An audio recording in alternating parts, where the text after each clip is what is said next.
evening is starting to emerge. Here's Nightline's Chris Bury.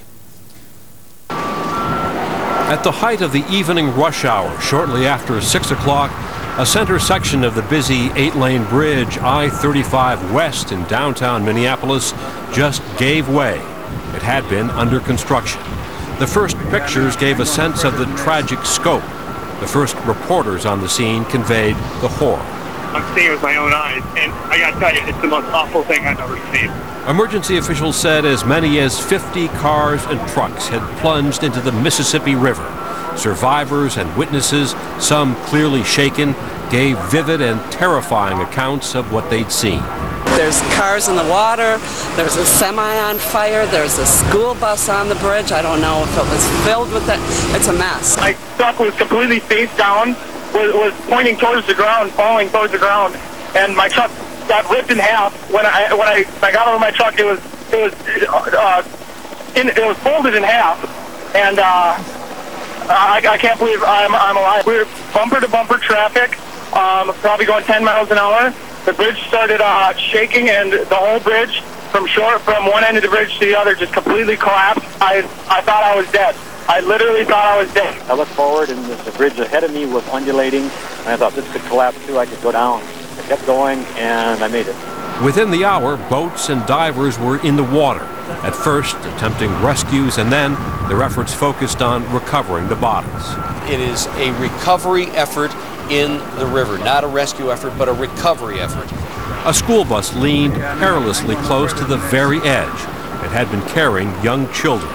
But somehow, luckily, the bus had stopped just short of the point where the highway so abruptly ended.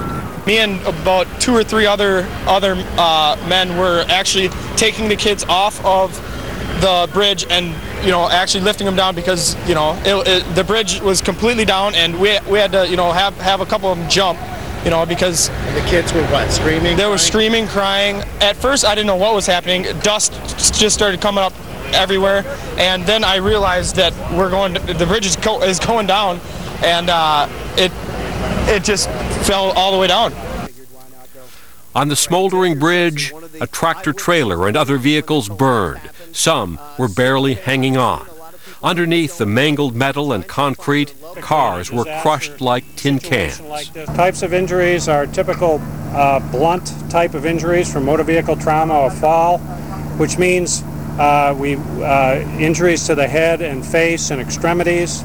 The problem with these types of injuries is you don't know the extent of the internal injuries, and that's what we're determining right now with X-rays. Can you elaborate more on the death, the cause of death? Did the person We believe die that the cause of death was a drowning.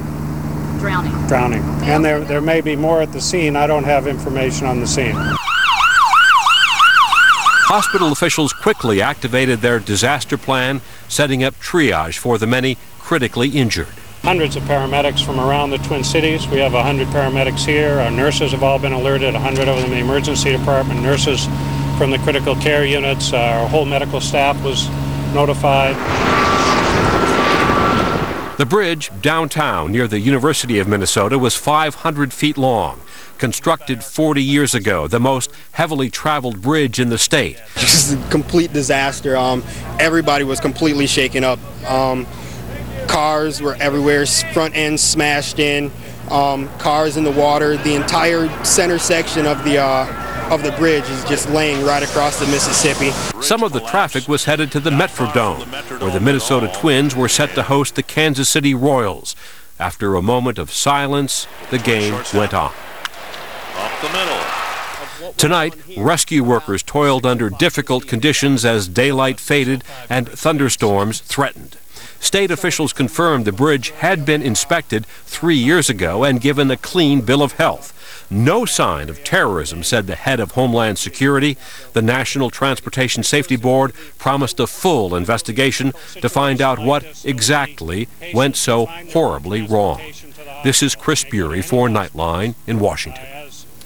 The events today in Minnesota. We'll be right back.